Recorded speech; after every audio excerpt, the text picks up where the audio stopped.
Hello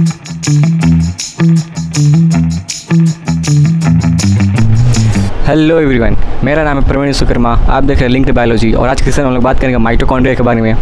चलिए शुरू करते हैं। सबसे पहले माइटोकॉन्ड्रिया होता क्या है और ये कैसे यूकैरियोटिक सेल्स में आया। एक थियरी है जिसका नाम है एंडोसिम्बायोंट थियरी। एंडोसिम्बायोंट थियरी। ये थियरी बोलती है कि जो माइटोकॉन्ड्रिया है उसे एक यूकैरियोटिक सेल ने इंगल्फ कर लिया, तो उसके बाद से जो माइटोकॉन्ड्रिया है वो यूकैरियोट्स के अंदर आ गई तब से। अगर मैं इसको डायग्रामेटिकली बनाऊं तो मान लीजिए ये कोई एक यूकैरियोटिक सेल है और यहाँ पे एक प्रोकैरियोटिक सेल है, ये माइटोकॉन्ड्रिया है। इस यूकैरियोटिक सेल ने इस माइटोकॉन्ड्रिया को इंगल्फ कर लिया। इंगल्फ करने का मतलब कि खाना। इंगल्फ करने के बाद ये जो बैक्टीरिया है, जो यूकैरियोटिक सेल है, इसके अंदर ये बैक्टीरिया माइटोकॉन्ड्रिया चला गया। तब से ये जो माइटोकॉन्ड्रिया है वो यूकैरियोट्स में आ गया। अगर इसके बात करें डायमीटर की तो इसकी डायमीटर होती है 0.2219 माइक्रोन मीटर। अगर लेंथ की बात करें तो 1 माइक्रोन मीटर तो 4.1 माइक्रोन मीटर होता है। अगर इसके डिवीज़न की बात करूं तो इसका डिवीज़न होता है फ्यूजन के थ्रू। जैसे प्रोकैरियोटिक सेल्स में होता है कि फ्यूजन होता है और वो सभी डिवाइड हो जाते हैं, वैसे ही सेम तरीके से इसमें भी होता है, माइटोकॉन्ड्रिया में भी। यहाँ पे इसका आप डायग्राम अच्छे तरीके से देख पा रहे हैं। अगर इसके बारे में और बताऊं तो माइटोकॉन्ड्रिया एक डबल मेम्ब्रेनस स्ट्रक्चर है। जैसा कि आप डायग्राम में देख सकते हैं कि ऐसे जो माइटोकॉन्ड्रिया है और इसके ऊपर एक अदर मेम्ब्रेन लगी हुई है, ये मेम्ब्रेन। और ये जो इनर मेम्ब्रेन है ये इनफोल्ड है अंदर की तरफ कई जगहों से। तो इन इनफोल्डेड स्ट्रक्चर को हम लोग क्रिस्टी के नाम से जानते हैं। अगर बताओ कि ये क्रिस्टी इनफोल्ड क्यों होती है या फिर जो इनर मेम्ब्रेन है वो इनफोल्ड क्यों होती है, तो इसका रीज़न ये है कि इस इनफोल्ड की वजह से जो इनर माइटोकॉन्ड्रियल मेम्ब्रेन है उसकी सरफेस बहुत ज़्यादा हो जाएगी। सरफेस ज़्यादा होने की वजह से इसमें जो भी एंजाइमेटिक या फिर मेटाबॉलिक जो भी रिएक्शंस चलती हैं वो अच्छे तरीके से चल सकेंगी। अगर बात करूँ इसकी तो जो माइटोकॉन्ड्रिया होता है वो डबल मेम्ब्रेनस होता है। डबल मेम्ब्रेनस होता है। इसके इस वाले पोर्शन को आउटर मेम्ब्रेन बोला जाता है। Outer membrane. इस स्पेस को inter membrane space.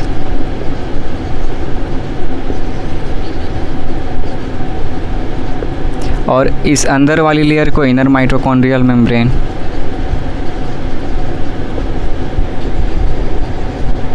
Inner mitochondrial membrane. और ये वाला जो बीच का पोर्शन है, ये खाली एरिया जो आप देख रहे हैं,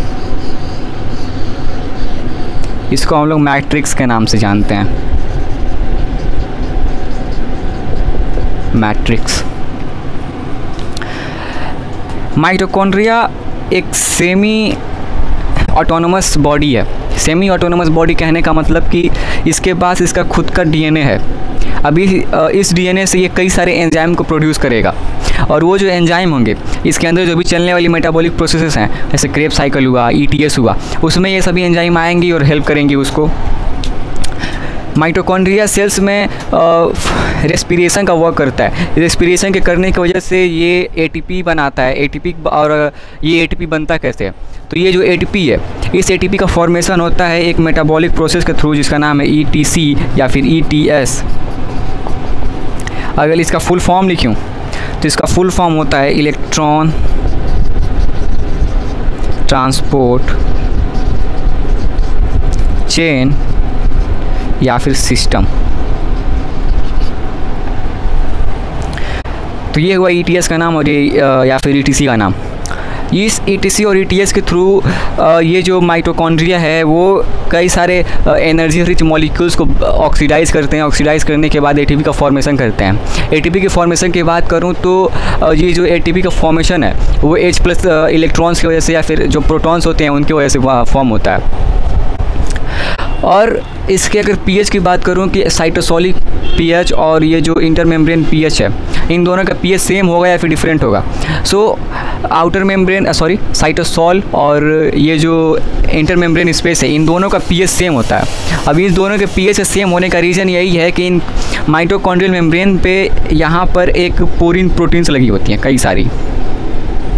ये पोरिन प्रोटीन्स हमेशा खुली रहती हैं कि जिसकी वजह से जो इधर के प्रोटॉन हैं वो इधर आ सकते हैं इस साइड, या फिर इधर से जो प्रोटॉन है इधर जा सकते हैं, जिसकी वजह से ये जो पीएच बैलेंस है दोनों तरफ से इक्वल रहता है।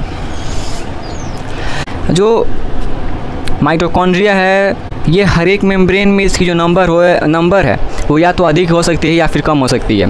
ये जो माइटोकॉन्ड्रिया की नंबर है ये वेराई करती है। मान लीजिए किसी सेल का शेप कोई बहुत ज़्यादा बड़ा है तो उसमें क्या पता माइटोकॉन्ड्रिया बहुत ज़्यादा हो, या फिर किसी सेल का साइज़ बहुत छोटी है तो उसमें माइटोकॉन्ड्रिया कम हो, या फिर कोई डिफरेंट टाइप की सेल्स हैं उसमें माइटोकॉन्ड्रिया प्रेजेंट ही ना हो। जैसे कि अगर मैं एग्जाम्पल लूँ RBCS की, तो इसके अंदर माइटोकॉन्ड्रिया नहीं होता। RBCS लैक ऑफ माइटोकॉन्ड्रिया, जिसके वजह से कई जगह पे इसकी नंबर बढ़ भी सकती है, कम भी हो सकती है। सो ये रही तो सभी बातें माइटोकॉन्ड्रिया के बारे में जो कि NCERT के लिए या फिर क्लास 12 के लिए बहुत ज़्यादा सफिशिएंट है नीट के अकॉर्डिंग। सो ये डायग्राम है इसका, आप इसमें अच्छे से देख सकते हैं कि माइटोकॉन्ड्रिया में क्या क्या चीज़ें हैं, क्या क्या चीज़ें नहीं हैं। सो आज के सेशन में बस इतना ही, मिलते हैं नेक्स्ट वीडियो में। नेक्स्ट वीडियो में हम लोग बात करेंगे ER के बारे में कि ER क्या होता है, कितने प्रकार का होता है और उसके मेन फंक्शंस क्या हैं। सो मिलते हैं, धन्यवाद।